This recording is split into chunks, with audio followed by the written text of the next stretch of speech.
ఈ కావలి నియోజకవర్గానికి మంచి చేయాలనే ఉద్దేశంతో రామిరెడ్డి ప్రతాప్ కుమార్ రెడ్డి గారు ఈ రాజకీయాల్లో వచ్చాడే తప్ప ఇక వేరే ఉద్దేశాలతో వచ్చినోడు కాదు. నేను పుట్టినటువంటి ఈ గడ్డకు మంచి చేయాలనే తపనతోటి ఆలోచనతోటి ఈ కావలి నియోజకవర్గంలో అడుగుపెట్టినటువంటి నాయకుడు, మంచి మనసు కలిగినటువంటి మహారాజు రామిరెడ్డి ప్రతాప్ కుమార్ రెడ్డి గారు. మరి అనుకోకుండా ఎవరికైతే బాగలేదో వాళ్ళందరినీ ప్రతి ఇంటికి పోయి పలకరించి మాట్లాడి ఆ కుటుంబ సభ్యులకు ధైర్యం చెప్పి మొన్నటికి మొన్న వెళ్ళినటువంటి మా నాయకుడికి అనుకోకుండా ఆపదొచ్చి ఆరోగ్యం చెడిపోవటం అనేది జరిగినది. కానీ ఏ పాపిష్టి కళ్ళో ఏ దిష్టి కళ్ళో మా నాయకుడి మీద పడి అనారోగ్యానికి గురైనాడు. మరి ఈ కావలి నియోజకవర్గ ప్రజల యొక్క ఆశీర్వాదాలు, వాళ్ళ యొక్క దీవెనలు ఉన్నంత కాలం రామిరెడ్డి ప్రతాప్ కుమార్ రెడ్డికి సంజీవిని ప్రాణం అని చెప్పి తెలియజేస్తున్నాం. ఈ సందర్భంగా చాలా ఘనంగా, చాలా ప్రేమతోటి, చాలా అభిమానంతో నాయకుడు బయటపడ్డాడు.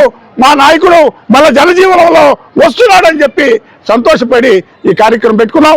ఇంతటి కార్యక్రమాన్ని ఘనంగా నిర్వహించినటువంటి మా పట్టణ అధ్యక్షుడు కేతిరెడ్డి శివకుమార్ రెడ్డి గారికి ప్రత్యేకంగా మేము ధన్యవాదాలు తెలియజేస్తూ, మన ప్రియతమ నాయకుడు రామిరెడ్డి ప్రతాప్ కుమార్ రెడ్డి గారికి బైపాస్ సర్జరీ జరిగిన తర్వాత ఆయన త్వరగా కోలుకోవాలని వచ్చిన ప్రతి ఒక్క వైఎస్ఆర్ పార్టీ నాయకులకి, కార్యకర్తలకు అందరూ కూడా హృదయపూర్వక ధన్యవాదాలు తెలియజేస్తా ఉన్నాం.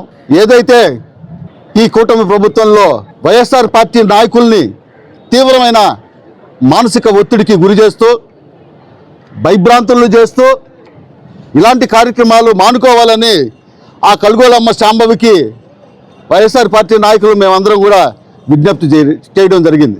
దేవుడి దయ వల్ల ప్రతాప్ రెడ్డి గారు త్వరగా కోలుకున్నారు. అదేవిధంగా త్వరగా వచ్చి ప్రజల్లో మమేకమైపోతారు. ఎంతమందికి ఈ విధంగా మానసిక ఒత్తిడి గురి చేసి గందరగోళం ఎప్పటి లేదు, గతంలో ఎప్పుడూ లేదు. అధికార పార్టీలో ఉన్నా, ప్రతిపక్ష పార్టీలో ఉన్నా ఎలక్షన్ దాకా ఉండేది, కానీ తర్వాత ఎప్పుడు లేదు. సొంత పార్టీ వాళ్ళు కూడా తీవ్రమైన ఒత్తిడికి గురై చనిపోతున్నారు. ప్రతిపక్ష పార్టీ వాళ్ళని మరి ఈ రకంగా ఒత్తిడికి గురి చేయడం, చిన్న సోషల్ మీడియా వాళ్ళని ఒత్తిడికి గురి చేయడం, ఇలాంటి కార్యక్రమాలు మానుకోవాలనేసి ఆ కలుగోలమ్మ శాంభవి మాతకి వాళ్ళకి కనువిప్పు చేయమని ప్రార్థించి త్వరగా ప్రతాప్ రెడ్డి అష్టైశ్వర్యాలతోటి, ఆయురారోగ్యాలతోటి మరలా ప్రజల్లోకి వచ్చేసి అందరికీ మంచి చేయాలని, ఇలాంటి కార్యక్రమాలు అయితే ఎప్పుడు వైఎస్ఆర్ పార్టీ నాయకులు ఎవరు చేయరు. ఎవరిని ఒత్తిడికి గురి చేసే అలవాటు లేదు.